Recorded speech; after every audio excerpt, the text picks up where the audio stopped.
Welcome back to the SMT Media Network. We do have some NBA news. Trade happened late last night between the Portland Trail Blazers and the Boston Celtics.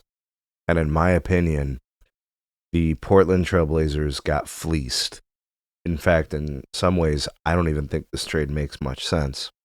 And then for the Celtics, this is a fantastic move. This is precisely what they should be doing. And I think it tells you a little bit about their future. Anyways, here's the details on the trade. The trade is going to send Jrue Holiday to the Portland Trail Blazers in exchange for Anfernee Simons.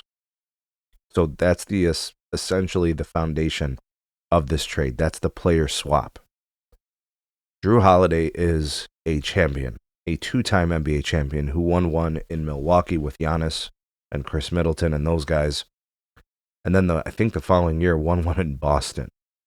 This guy was an essential piece of the success of both of those championship runs as an occasional offensive contributor, distributor, point guard type player, most known for his defense, hellacious defense, one of the best guard defenders in the league in his time. And what we saw last year from Jrue Holiday is an injury-riddled season.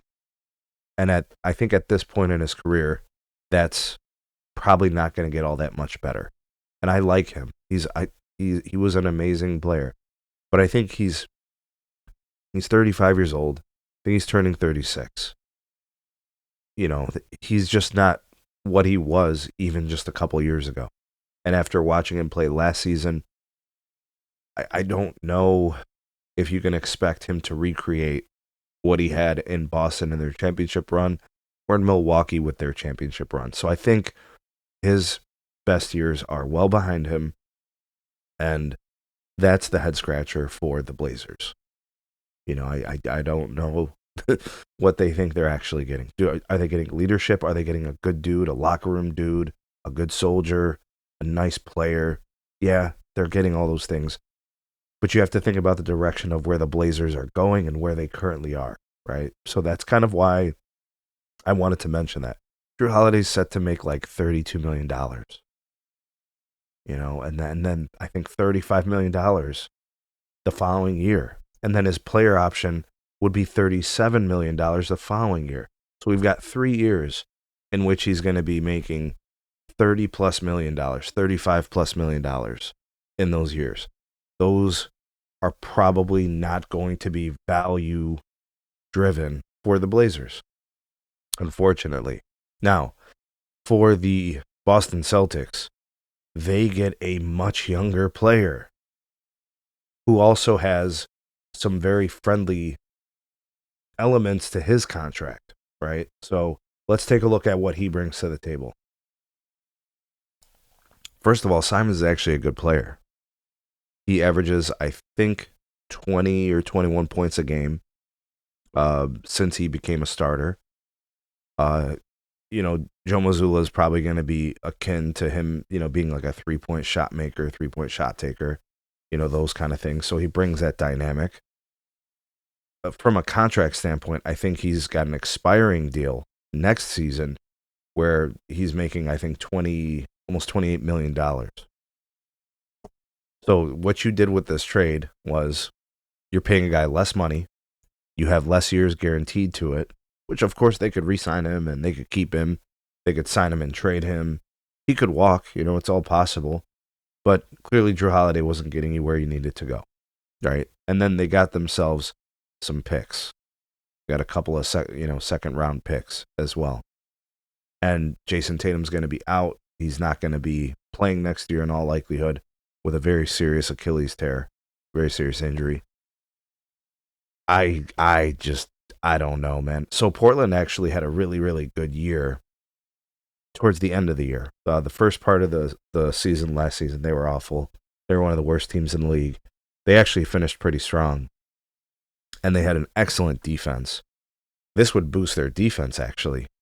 But the Blazers aren't really contenders. You know what I mean? Like, if you look out west, who are they going to beat, right? To get into the playoffs, to I think at best they're a play-in team, even with a move like to bring in Jrue Holiday, and they probably need additional moves, right?